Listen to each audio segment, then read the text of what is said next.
Just who am I keeping my eye on tomorrow?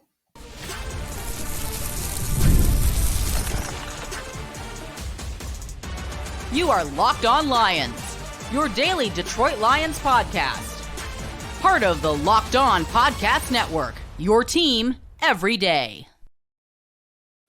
What's happening, everybody? Matt Derry with you. It's a Friday edition of Locked On Lions right here on the Locked On Podcast Network, your team every day on a Friday, August 16th and a Saturday, August 17th. Yes, tomorrow, the Lions and the Chiefs from Kansas City, the Super Bowl champion Chiefs, going to play a lot of their regulars and starters in the first half at Arrowhead Stadium. Lions will not have a lot of their regulars out there, but it still will be intriguing to see how the Lions and some of the backups, some of the rookies, some of the UDFAs look in the Saturday afternoon, 4 o'clock start time in KC. Thanks for checking us out wherever you get your podcasts. Thank you for those of you that watch on our Locked On Lions YouTube channel. Thank you for subscribing and checking us out. Locked On Lions today is sponsored by Gametime. Download the Gametime app, create an account, and use code LOCKEDONNFL for $20 off your first purchase. That's ticket purchase. Terms apply. You can follow us on Twitter at Derry Speaks, at Locked On Lions, Matt Derry Facebook fan page. And again, thank you for those of you that subscribe and watch us on our Locked On Lions YouTube channel. Shout out to our everydayers who check out the podcast daily. We apparently have a new everydayer, the legendary City of Warren, just beast, Josh Choice. What up, Josh? Thank you for checking us out in between all of your Dave and Chuck listening. Checking us out right here. We love Chuck. Chuck the Freak is the man. Chuck Urquhart is my guy. But hey, thanks for checking us out. Don't forget, Jake Riepma, Locked On Sports Detroit Postcast will be on live after the game tomorrow. Jake is going to join us momentarily on the show today. Get his thoughts on what's going on with Lions and Chiefs. But Jake's on after every game. So Pistons play, Jake's on with a postcast. Tiger game, Jake's on. Wings, Lions, whatever it is, Locked On Sports Detroit. Watch it on YouTube, subscribe, and give Jake a little bit of a check out. We're going to talk to him momentarily. Here are a few thoughts on tomorrow. Again, it's preseason. I'm not going to go crazy about it. I'm not going to tell you that the Lions are going to win the Super Bowl because they might look good against the Chiefs. We told you yesterday, Andy Reid is going to play his starters in the first half. So for the second stringers on the Lions and guys like Broderick Martin or Ben Neiman or any of these people that are out there, to go up against Patrick Mahomes is going to be a plus. It's going to make you better. So that's something interesting to watch. But I got three players that I'm really going to be checking out and keeping an eye on tomorrow at 4 o'clock when the game is broadcast on the old Fox 2 with Jason Ross Jr., Golden Tate, and Danny Rogers. Number one, and this is easy, is Hendon Hooker. All right. It's simple. Hendon Hooker is intriguing. Hendon Hooker is better than Nate Sudfeld. And now we need to see an entire first half of him quarterbacking, of one more than just a couple of series. Can he throw the football? Can he be consistent? How are the calls at the line of scrimmage? And is he going to slide so he doesn't get hurt again and get a concussion like he did last Thursday? He's definitely interesting to watch. And here's another thing. Let's not force feed Hendon Hooker on some fourth downs. Let's see Jake Bates kick some field goals. He's going to be the kicker. So if it's a 37-yarder, yes, I know Dan Campbell, 4th and 2, you go for it in the regular season. Pull the offense off the field. I want to see some Jake Bates mid-range tomorrow. But Hooker is number one. Number two is Donovan Peoples-Jones. Now you're going to say, well, we've seen Donovan Peoples-Jones. Yes, we have. We saw him in high school at Cass Tech. We saw him at college at Michigan. We saw him in the NFL with the Browns just 2-3 years ago. He was really good in Cleveland. He had a really good season. But now with the Lions, how are they going to deploy DPJ? Is he going to be starting? Is he going to be the guy they're throwing the ball to at the start of this game with Hooker? Because Thursday night against the Giants last week, he was buried. He was not starting. He was not out there until the second half. And it's like, man, they buried him on the depth chart too, to like 4th string. But after a pretty nice behind the shoulder catch he made Thursday, are they elevating him and moving him up? It'll be very telling if they don't on how they feel about him. Because this wide receiver 4 spot, I said it, 4, after Amon-Ra, J-Mo, and Raymond, is just a crapshoot. It's wide open, wide open. You got Isaiah Williams, you got Caden Davis. Antoine Green's gone now. What about Tom Kennedy? There's a lot of guys in the mix here. So who's it going to be? Donovan Peoples-Jones. Who's it going to be? I still say there's a very good likelihood that in a couple weeks the Lions are in the market for a receiver and pick one up on a team that maybe is heavy on receivers, got 6 guys, can only keep 5, and the Lions move up and take a player off another roster. That would not shock me at all. The third player that I'm interested in watching, I mentioned Hendon Hooker, I mentioned Donovan Peoples-Jones, but the last guy that's intriguing to me is Isaac Ukwu, the undrafted rookie from Ole Miss. Had a sack Thursday night against the Giants. Good size, good speed. And look, you can never have enough edge guys. Last year, if you remember, one of our everydayers pointed it out this week on the call of the day, Lions carried a crap ton, I almost swore. Lions carried a bleep load of edge rushers and D linemen into the season last year. Their roster was defense heavy. Could a guy like Isaac Ukwu make the team and be somebody that is sort of like the Kaminsky replacement?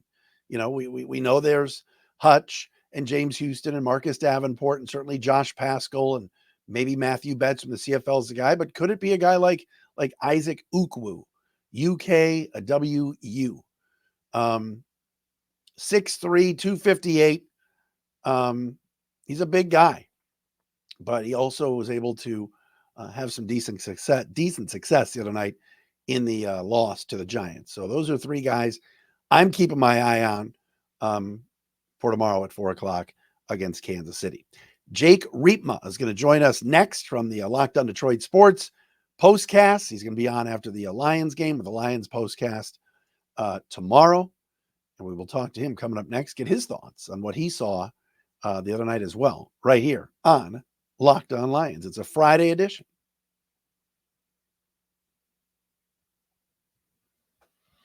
All right, folks, you're looking for tickets, right? You got to get your tickets at Gametime. Tigers, fresh off of a massive sweep of the Seattle Mariners. The Yankees come to town Friday and Saturday.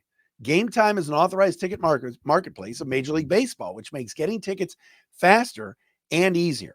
Prices on the Gametime app actually go down the closer it gets to the first pitch. So with killer last-minute deals, all-in prices, views from your seat, and their lowest price guarantee, Gametime takes the guesswork out of buying MLB tickets. Look, Lion tickets as well. We got the schedule. We know y'all want to go to September 8th against the Rams. You want to be there. Hop on Gametime. There's tickets there, and you're going to get everything up front. So you're going to know how much it's going to cost. You're going to see that view from your seat. It really is good.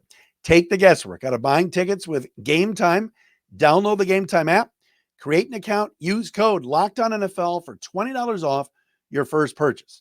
Terms apply. Again, create an account, redeem the code LOCKEDON NFL for $20 off. Download Gametime today.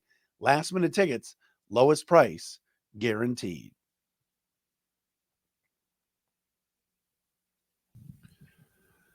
Let's check in with our friend Jake Riepma with us from Locked On Detroit Sports. You see him on all the postcasts. He will be on Saturday following the Lions and Chiefs big battle in Kansas City. What's up, Jake?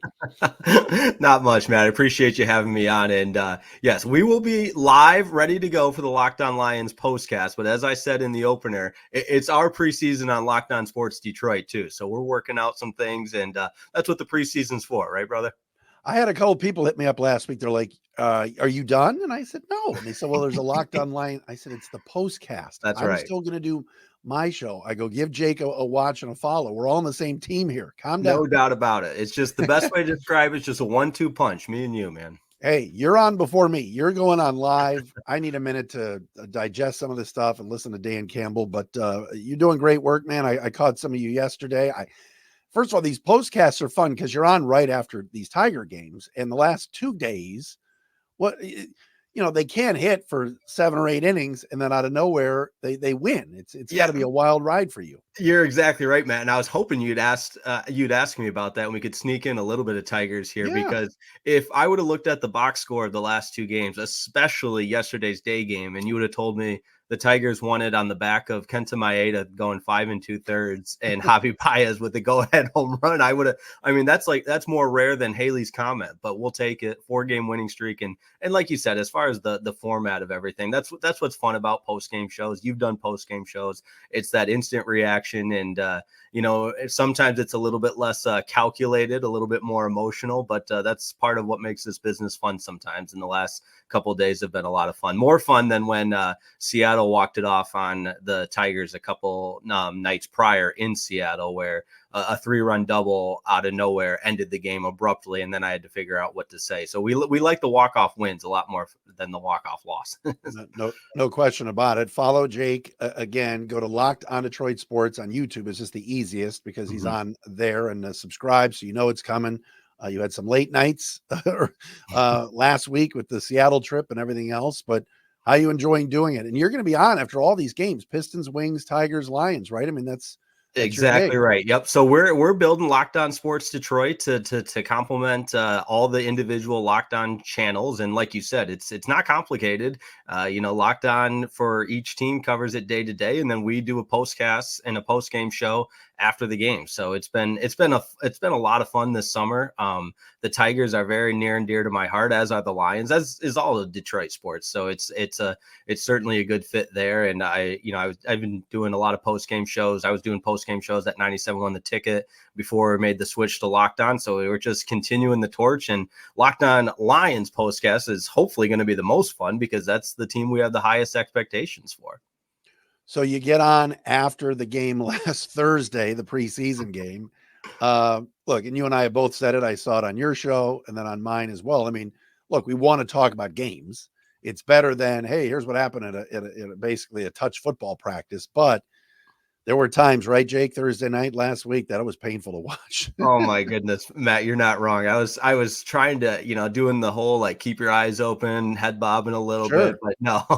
And we know it's a good I hate to not even say problem, but it's just a great place to be as a fan and a supporter of the Lions, as there's just not a lot of intrigue in terms of position battles. I mean, sure, wide receiver 3 is obviously up in the air right now, but other than that, it's such a complete roster with such high expectations that the preseason just becomes almost a necessary evil. You got to do it, but at the same time, and I know we're on the same page and in lockstep with this, we're ready to roll our sleeves up and get to that Sunday night football game against the Rams and do this thing for real. But like I said, it is a necessary evil, so we'll keep our eye on it. We'll get ramping it up for the games for the regular season. But last Thursday was tough to watch. And I will say this though, the one preseason takeaway, if you will, and it's NFL wide, is I am intrigued by the new kickoff rules. And I know most people haven't enjoyed them, and we're not going to see a lot of,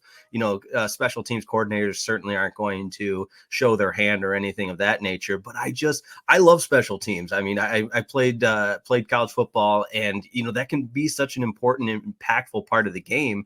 And so for there to be just a sliver of potentially kick return impacting the game, I love the thought of that and all the strategy that could go into the new rules. I'm trying to give it a shot. We're talking to Jake Riepma, of course, Locked On Sports Detroit, Postcasts. I'm trying to give it a shot, Jake. It's just, I don't know. It just seems hokey. I feel like I'm watching an XFL game, and I know that's where they got it from, and UFL and everything else, but like, I don't know. It's so weird to me. I guess I just got to get used to it. Yeah. I mean, I would prefer old school kickoff rules anytime. I mean, give us those days with the old 4-man wedges and wedge busters and the collisions there. But we know those days are long gone for lots of reasons. And so I guess I think we could, and I don't know, maybe we could agree it's better than nothing because I mean, it's still, maybe there could be a chance where on the rare occasion where there's, a change in field position because of a well-executed return, or vice versa, the kicking team, you pin it deep and they have to return it and you're able to bottle them up in, the corner before they bring it out past the 25. And then you're putting your defense in a good position there. So field position can obviously impact a game, and we'll see how the creative these special teams coordinators get when it's for real instead of the preseason. So obviously tomorrow, 4:00, Lions and Chiefs. I'm intrigued, and I said this yesterday, and I know you saw it. Mahomes and the first team Chiefs players are all going to play apparently. So they didn't have these joint practices like the Lions did. That's intriguing to me because what if a second or third stringer picks off Mahomes?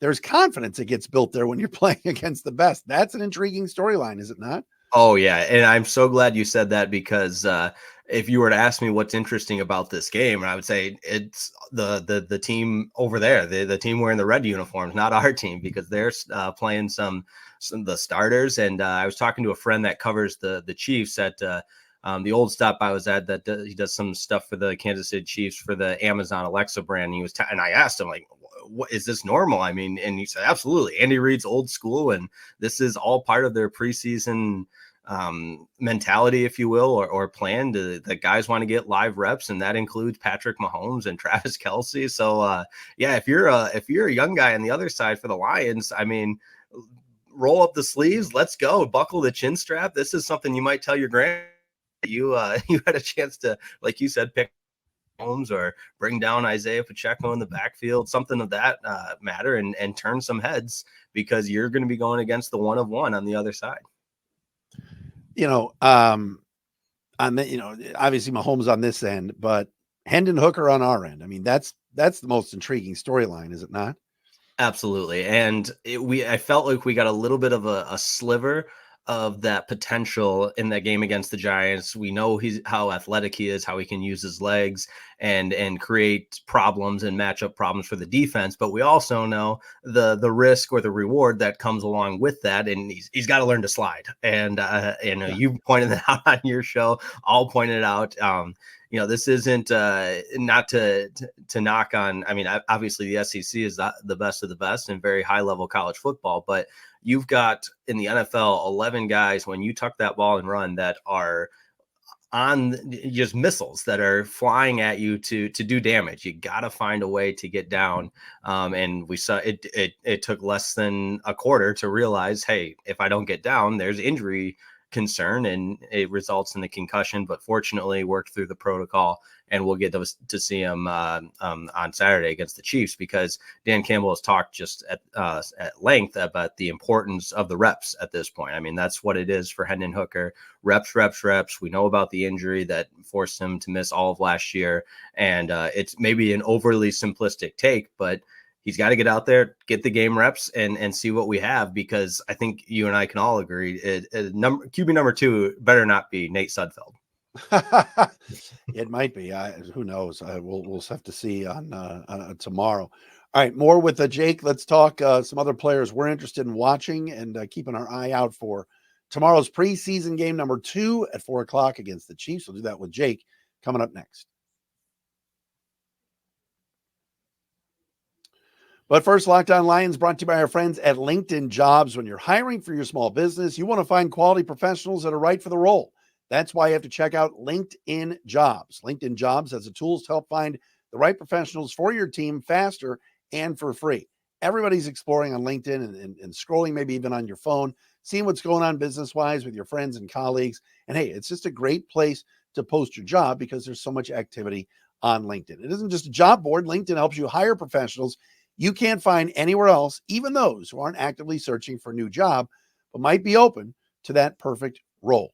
In a given month, over 70% of LinkedIn users don't visit other leading job sites. If you're not looking on LinkedIn, you're looking in the wrong place. And on LinkedIn, 86% of small businesses get a qualified candidate within 24 hours. Hire professionals like a professional on LinkedIn. Post your job for free. Do this for me. Post your job for free at linkedin.com/lockedonnfl. That's linkedin.com/lockedonnfl to post your job for free. Terms and conditions apply.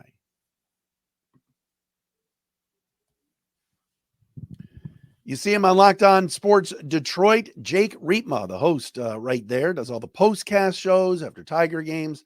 And of course, he'll be on tomorrow, immediately following the Lions and the Chiefs, for a live show on YouTube. And of course, wherever you get your podcast. By the way, Jake, you said you played college football. Where did you play? I don't even know this. Yeah, I played at Northwood University, a D2 Wow. school in Midland. In fact, he was recently in the news, but Matthew Judon played at Grand Valley State. We played at the same time.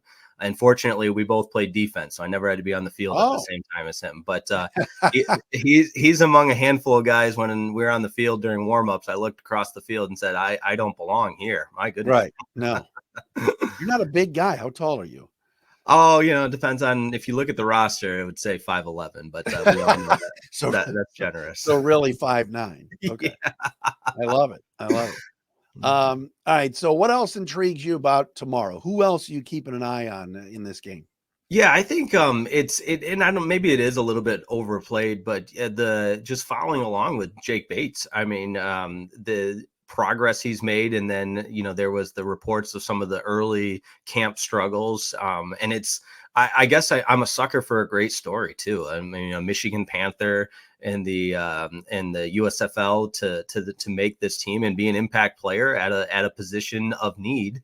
And he's shown certainly the flashes, and he kicked that 50+ yarder in the rain against the Giants. And I feel like if you can do that, kicking eventually inside Ford Field, although obviously Saturday is another outdoor game. But I would honestly like to see, and this is not me, saying Dan Campbell shouldn't be the way Dan Campbell is, but for the preseason, if there's a fourth down, we kind of know what we have. Like, let's just kick some field goals. I want to see the kid Jake Bates have some more live action. And he only had the one field goal that he stuck. But at the same time, what we talk about when we're watching these preseason games, I'm scratching my head. Just give the kid a chance to kick some field goals on some live reps. So that's one. The bottom portion of the wide receiver depth chart, obviously, Isaiah Williams having the I don't want to say breakout game. And what do you have? 4 catches for 30+ yards or something.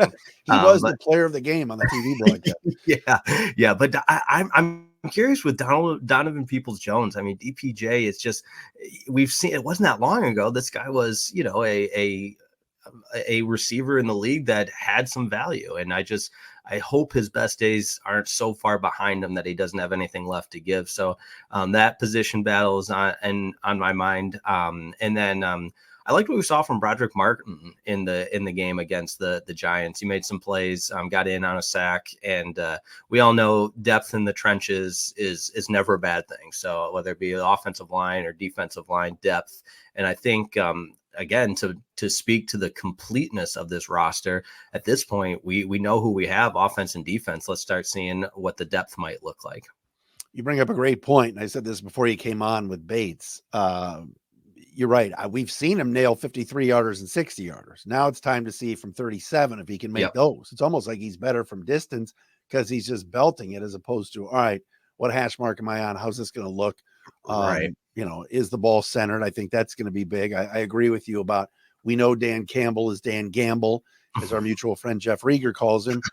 But first Rieger reference. But let's just let him kick one. It's the preseason. The game doesn't count. I'm intrigued too, like you mentioned about wide receiver 4. You just don't know. I mean, I happen to think that wide receiver 4 spots can be somebody from another roster at the end of the preseason. DPJ, you mentioned, he was at one point the second best receiver on the Browns. He was the number 2 in Cleveland for a year. Where's that guy? I mean, I'm interested in seeing where they place him. If he starts right away, then that meant, all right, the first game he repped in the second half because that was the plan. But as he moved up to where he starts this week, that intrigues me a little bit. No doubt. And I feel like, I mean, he had the one catch for 30+ yards, and the ball was thrown a little bit behind him in that opening game. And again, maybe it's just it's me thinking, what more does he need to do for us to say, where's the old DPJ? And it felt like that was a flash of it. So now we just need to see more of that on a more consistent basis. What's your read on Sione Vaki? What did you think of him the other night? That's another guy I'd like to see touch the ball a little bit more this week. Yeah, and I'm so glad you brought that up. I had that in my notes. I forgot to mention it, but how a little bit of more athleticism and more elusive than I had anticipated. And I think he provides one more element that you have to game plan for. And especially too is knock on wood. And that's another part that we haven't even talked about. Just the health and safety obviously is paramount. And that's the number one thing in all of this. But if Gibbs is, nursing some injuries and you got to know who you have, again, not to sound like a broken record, but the depth component of it all, if he's a guy that can come in there and be a change of pace back, I was very, very intrigued and pleased and pleasantly surprised. Jake, thanks for coming on. Keep up the great work, my man. Love partnering with you. And the folks can check you out on Locked On Sports Detroit. And just type it into YouTube, everybody, and subscribe. That way you're getting Jake after the game tomorrow. So absolutely. Good luck with that, by the way. I appreciate it. You're the best, Derry. We'll keep it up, man. This is going to be a lot of fun. And like you said, partnership, 1-2 punch. It's going to be a lot of fun. Appreciate it always. And we'll talk soon. All right, there he is, Jake Riepma with us, Locked On Sports Detroit, on Twitter at Jake_Riepma. That's RIEPMA. We're back again on Monday. Check out Jake tomorrow following the game.